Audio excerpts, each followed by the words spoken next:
The Grand Assembly of the Galactic Confederation towered above Ambassador Sarah Chen like a crystalline mountain, its transparent spires catching the light of 3 suns and fracturing it into countless rainbow patterns across the plaza. She straightened her plain diplomatic uniform, acutely aware that she was the first human to ever set foot in this sacred space of interstellar governance. The timing couldn't have been worse, or perhaps more perfect. The Confederation was facing its greatest crisis in 10,000 years.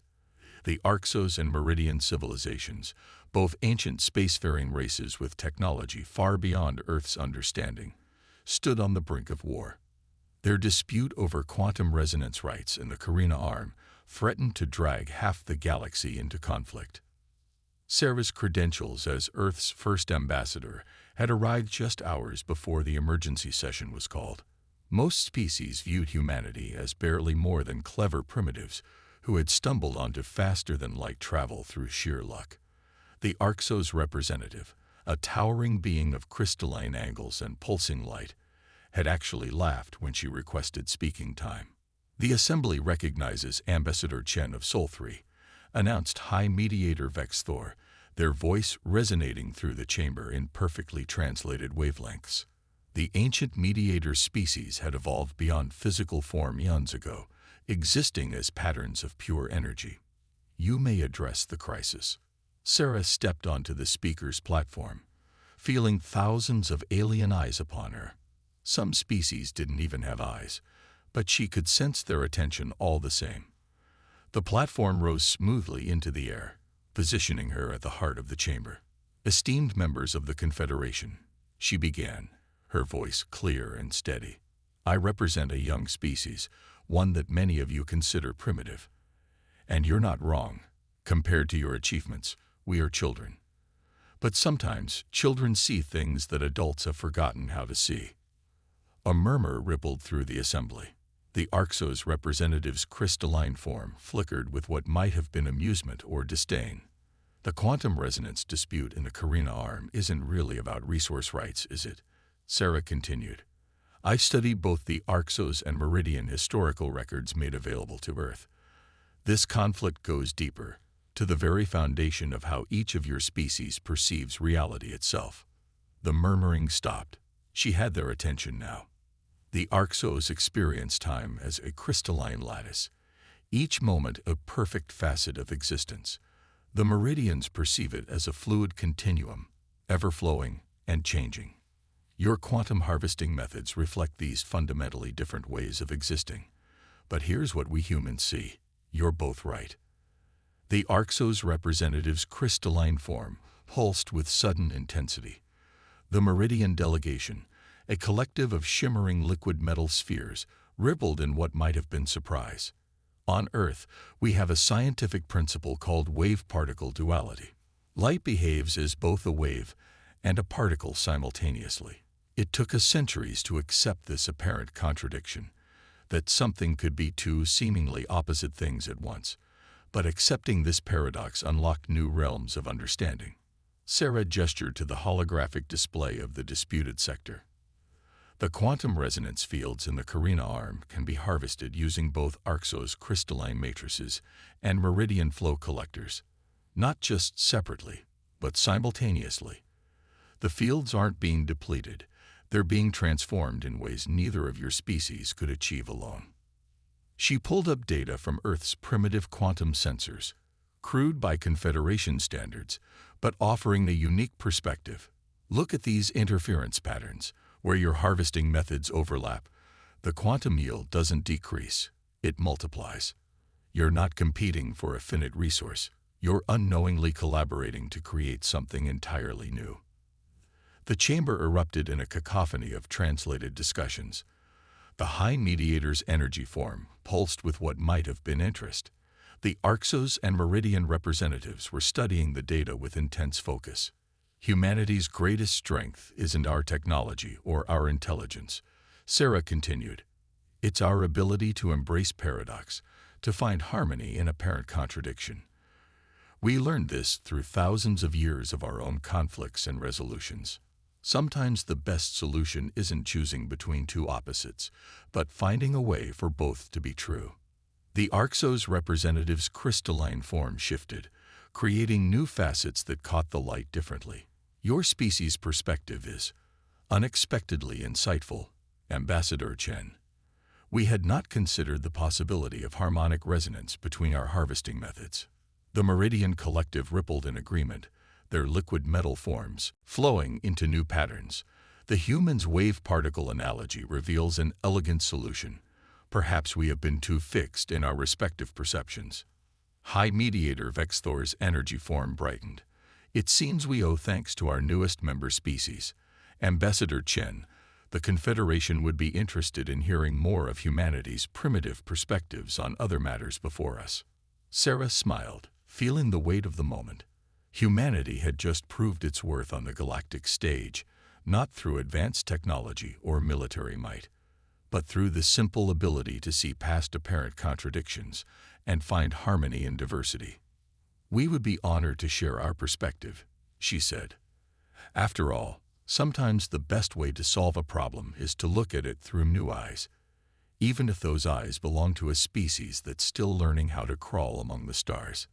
The assembly chamber filled with the equivalent of appreciative laughter from a dozen different species. The first human diplomat had turned potential catastrophe into an opportunity for greater understanding. It wouldn't be the last time humanity's unique perspective would help bridge the gaps between the stars. In the months following the Carina Arm resolution, Ambassador Chen found herself increasingly called upon to mediate disputes that had stumped the Confederation for centuries. Today's challenge seemed particularly impossible. Helping the silicon-based Zith and the plasmaform Corel establish basic diplomatic relations after millennia of mutual incomprehension. The conference chamber in the diplomatic wing of the Confederation Tower had been specially modified to accommodate both species. One half maintained temperatures hot enough to melt lead, allowing the Corel to maintain their natural plasma state. The other half was kept at near absolute zero, providing the crystalline comfort the Zith required. The environmental barrier between them was a technological marvel, but it was also a perfect metaphor for the divide Sarah needed to bridge. The fundamental problem, Sarah explained to her AI assistant, ARIA, as they reviewed the situation, is that they can't even agree on what constitutes communication. The Zith experience time in microsecond bursts, while the Corel's consciousness flows like a solar wind. They're literally living at different speeds. Aria's holographic form flickered thoughtfully. Previous mediators have attempted to solve this through technological means. All such efforts have failed. Because they're trying to force one species to communicate like the other, Sarah said, remembering her earlier triumph with the Arxos and Meridians, instead of finding a way for both approaches to work together. She spent the next several hours studying Earth's history of communication across barriers: sign language, Morse code, musical notation, mathematical symbols. Humanity had developed countless ways to bridge gaps in understanding. But the solution, when it finally came to her, was inspired by something far more primitive: dance. The next diplomatic session began with Sarah standing at the environmental barrier. The Zith representative, a crystalline entity named X427, vibrated in patterns that their translator rendered as skepticism. The Corel ambassador, a swirling mass of plasma called eternal flame, pulsed with what might have been curiosity or indigestion. Before we begin formal negotiations, Sarah announced, I'd like to try something different. On Earth, we have a concept called dance, a form of communication through movement that transcends language. She began a simple pattern of movement, her hands tracing geometric shapes in the air. Then she projected a basic rhythm into both chambers, carefully calibrated to match each species' time perception. For the Zith, it was a rapid staccato of points in space. For the Corel, it was a slow, flowing wave. The pattern I'm creating exists in both your natural time scales, she explained. X427, you see it as a series of precise positions. Eternal flame, you experience it as a continuous flow. But it's the same dance. The Zith's crystalline form began to vibrate in harmony with her movements, while the Corel's plasma body swirled in synchronized patterns. They were responding to the same fundamental rhythm, just experiencing it at their own natural speeds. Now, Sarah continued, I'll demonstrate how this can become a language. Each pattern can represent a concept. She moved her hands in a new way. This means agreement. Another pattern. This means disagreement. A third, more complex sequence. This means let's find a compromise. To her amazement and relief, both species began to mimic the patterns. The Zith created perfect crystalline representations of each gesture, while the Corel flowed through them like a dancing flame. They were speaking the same language for the first time, even though they experienced it differently. Fascinating. Eternal flame pulsed, its plasma form creating a pattern that perfectly matched Sarah's agreement gesture. The human's movement language allows us to maintain our natural temporal perception while achieving synchronized meaning. The Zith's response came in rapid bursts. Efficiency noted. Communication paradigm acceptable. Temporal translation unnecessary when meaning exists in pattern rather than speed. Over the next several hours, Sarah helped them develop a basic vocabulary of movement patterns. Simple concepts at first, yes, no, more, less, but growing increasingly complex. By the end of the session, the two species were engaging in their first real dialogue in known history. Your species continues to surprise us, Ambassador Chen. High Mediator Vexthor commented after the session. Their energy form shimmered with what seemed like amusement. Using primitive physical movement to solve a problem our most advanced translation technology could not. Sarah smiled. Sometimes the oldest solutions are the best ones. Humans learned to dance long before we learned to speak. Movement is a language that predates language itself. As she watched the Zith and Corel representatives continue to converse through their new shared movement language, Sarah reflected on humanity's growing role in the Confederation. They weren't the strongest, fastest, or most technologically advanced species, but humans had millennia of experience bridging differences, finding common ground, and turning limitations into advantages. You know, AI, she said to her AI companion, maybe being primitive isn't such a bad thing after all. Every other species here evolved past their limitations, but humans, we learned to thrive because of them. Aria's holographic form nodded. Perhaps that is why the Confederation needs humanity. You remember what it was like to struggle, to adapt, to find creative solutions when power and technology weren't options. As if to prove her point, a notification chimed. 3 more species had requested human mediation for long-standing disputes. Sarah grinned. Humanity's diplomatic dance was just beginning. The emergency alert shattered the pre-dawn quiet of Sarah's quarters in the Confederation Tower. Her AI assistant AI materialized instantly, its holographic form pulsing with urgency. Ambassador, a High Council requests your immediate presence. There's been an incident at the Nexus Hub.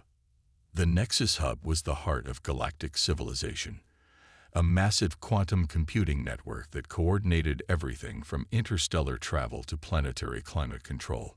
Sarah had visited it once, marveling at the crystalline lattices that stored the accumulated knowledge of 1,000 species across millions of years. When she reached the council chamber, she found it in chaos. Species that normally maintained rigid diplomatic protocols were talking over each other in a cacophony of translated voices. High Mediator Vexthor's energy form was flickering erratically, the equivalent of a human pacing in anxiety. The hub is being consumed, the mediator announced as Sarah entered. An unknown form of quantum virus is corrupting the crystalline matrices. We're losing centuries of data every minute. The holographic display showed the spread of corruption through the hub's systems, a cancer of chaos eating through the perfectly ordered quantum structure. The most advanced civilizations in the galaxy were watching helplessly as their collective knowledge crumbled. Our best quantum engineers can't even approach the infected sectors, reported the Arxos representative, their crystalline form dulled with despair. The virus adapts to and corrupts any quantum-based technology that interfaces with it. Sarah studied the display, her mind racing. What about non-quantum technology? The chamber fell silent. The Meridian representative's liquid metal form rippled in what might have been confusion. Primitive digital systems. They would be far too slow to process the data, even if they could interface with the hub. Maybe we don't need to process it, Sarah said slowly, an idea forming. We just need to preserve it. She turned to the council. How much of Earth's early digital technology has been studied by the Confederation? Very little, admitted Vexthor. It was considered too primitive to be of interest. Then the virus won't know how to corrupt it either. Sarah was already connecting to Earth's historical databases through her comm unit. Humanity spent centuries storing data before we developed quantum computing. We got really good at it. She pulled up schematics for a technology that made several council members emanate their species' equivalent of laughter. Magnetic tape. The ARCSO's representative vibrated incredulously. You want to save the accumulated knowledge of galactic civilization on strips of magnetized plastic. The virus is designed to attack quantum storage systems, Sarah explained. It won't know what to do with simple magnetic polarization, and we can produce it quickly. The manufacturing process is so basic that any industrial fabricator can be reprogrammed to make it. But the storage capacity, the Meridian representative began, will be millions of times less efficient than quantum storage, Sarah acknowledged. But right now, inefficient data is better than no data. We don't need to access it quickly. We just need to save it until the virus can be cleared. The council quickly authorized the plan. Within hours, fabrication plants across 3 sectors had been converted to produce magnetic tape on a massive scale. The real challenge was developing an interface between the quantum systems and the primitive storage medium. This was where another primitive human technology proved invaluable. Analog to digital converters, Sarah explained as she worked with a team of engineers. Earth used them for decades to bridge the gap between analog and digital systems. We can modify the principle to create a quantum-to-digital buffer. The process was agonizingly slow by Confederation standards. Each quantum bit had to be converted to classical digital data, then written to magnetic tape. But the virus couldn't cross the analog gap. It was like trying to transmit a computer virus via Morse code. The medium itself was too simple to carry the infection. Hour by hour, the accumulated knowledge of the galaxy was transferred to what would eventually become the largest collection of magnetic tape in history. The Confederation's most advanced ships were pressed into service as courier vessels, physically carrying the tapes to secure storage facilities, another primitive solution that proved surprisingly effective. It's like a technological version of Noah's Ark, Sarah mused as she watched the operation unfold. Saving civilization's knowledge on technology so old it's practically new again. The crisis lasted 3 weeks. In the end, over 80% of the hub's data was preserved on what the Confederation dubbed Chen storage modules, much to Sarah's embarrassment. When the virus was finally isolated and eliminated, the slow process of transferring the data back to quantum storage began. But the experience had taught the Confederation a valuable lesson. Sometimes the most advanced solution wasn't the best one. Humanity's primitive technologies had evolved through centuries of trial and error, developing a robustness that more advanced systems lacked. We're implementing what we're calling the primitive protocol. High Mediator Vexthor informed Sarah after the crisis. All critical data will now be backed up using multiple storage technologies, including your magnetic tape. Sometimes the best way to move forward is to remember where we came from. Sarah smiled. Once again, humanity's greatest contribution to galactic civilization wasn't advancing technology, but remembering the value of simple, tested solutions. As she prepared her report for Earth, she couldn't help but wonder what other primitive human innovations might prove invaluable to their new galactic neighbors. The observation deck of the Confederation Tower offered a stunning view of the galactic core, but Sarah Chen barely noticed it.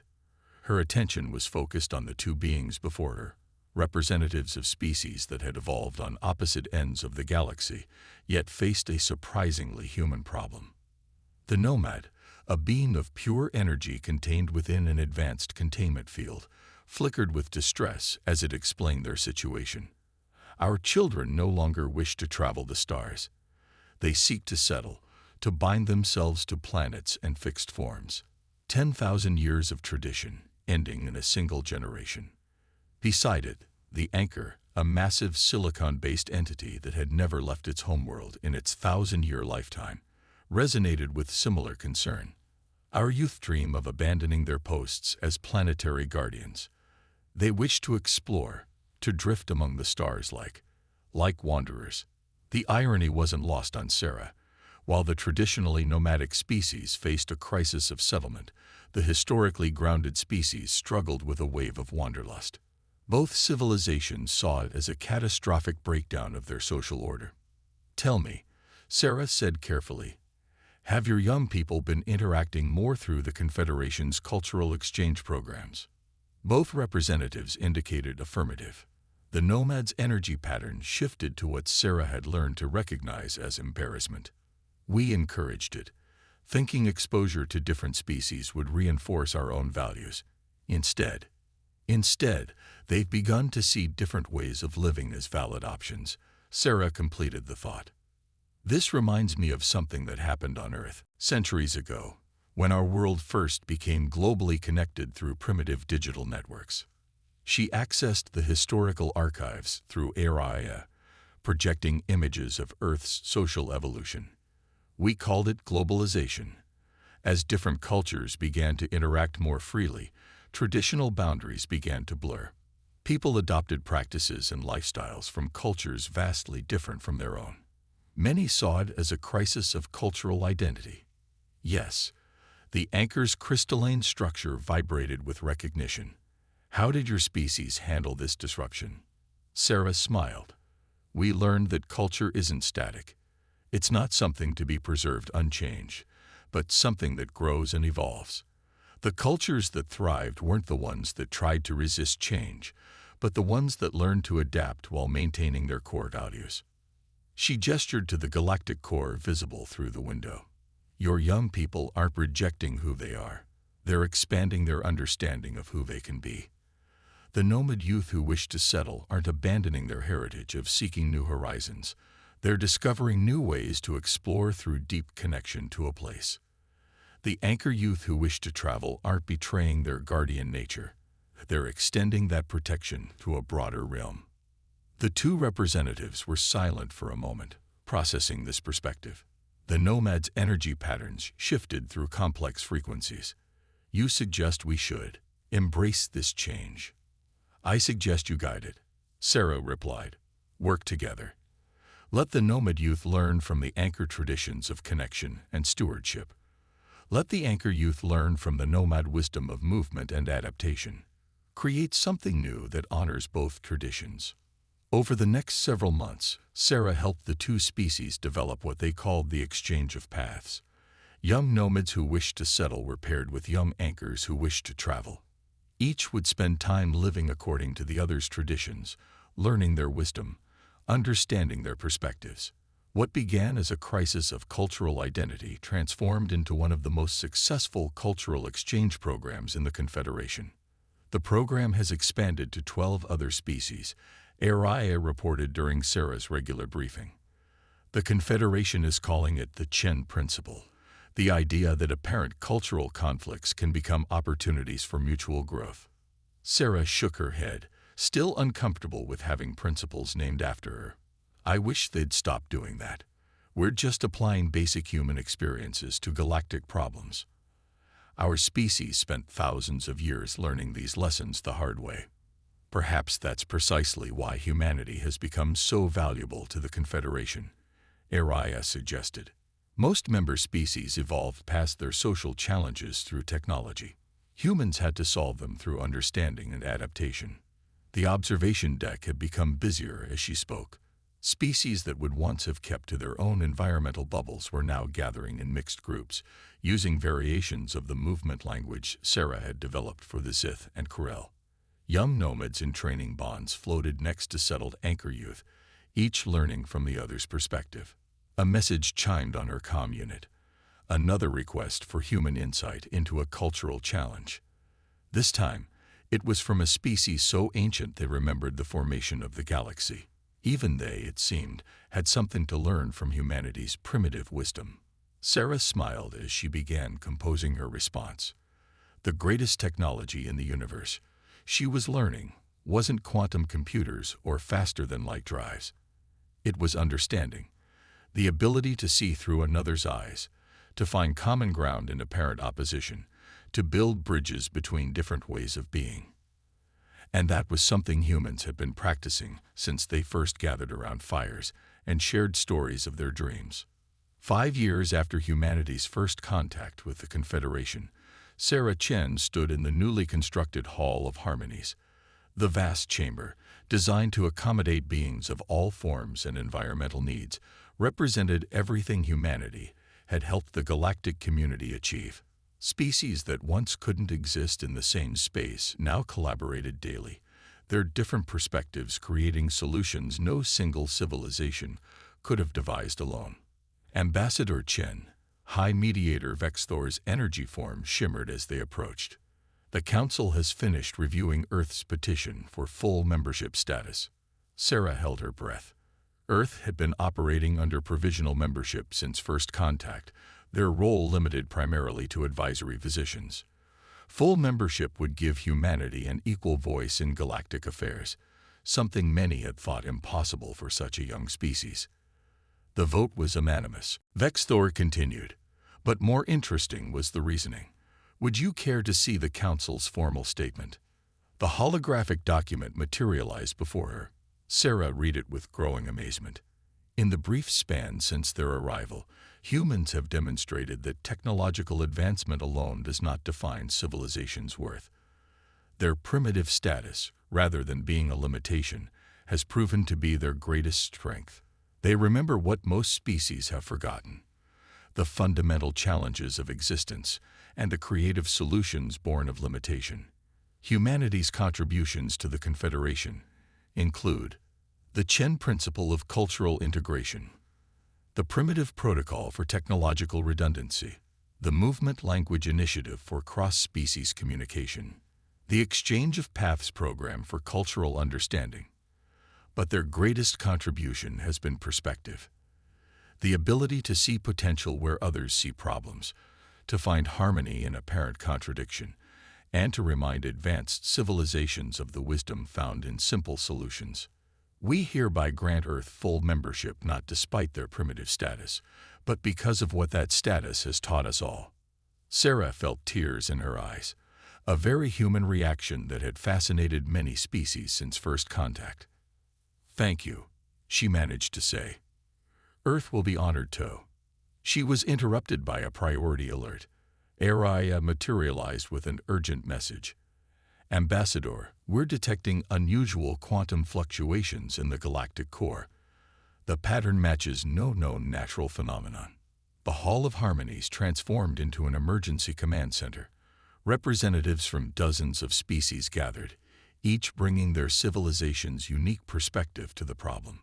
Sarah watched with pride as they seamlessly integrated multiple approaches: the Arxo's crystalline precision, the Meridian's fluid adaptation, the Nomad's understanding of energy patterns, the Anchor's knowledge of gravitational forces.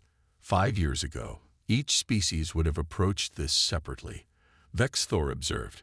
Now they instinctively combine their knowledge. Using a combination of quantum sensors and primitive radio astronomy, one of the scientists reported. The Chen Principle applied to scientific investigation. The investigation revealed something extraordinary: signs of what appeared to be a previously unknown form of intelligent life emerging directly from the quantum fluctuations of spacetime itself. The Confederation faced a first contact scenario with a species so different from any known form of life that most of their advanced communication technologies were useless. Perhaps, Sarah suggested with a smile, we should start with dance. As she watched representatives from across the galaxy work together to devise ways of communicating with this new form of life, Sarah reflected on humanity's journey. They had arrived as primitives and become teachers, turned their limitations into strengths, and helped forge a more connected galaxy. Aria's holographic form sparkled with what might have been amusement. I've been analyzing patterns in Confederation records since first contact. The frequency of terms like impossible and insurmountable has decreased by 63% in official documents. They'd been largely replaced by terms like challenge and opportunity. The human effect. Sarah asked Riley. The human reminder, Aria corrected, that the universe's greatest innovations often come not from having the most advanced solution, but from having the wisdom to see beyond it.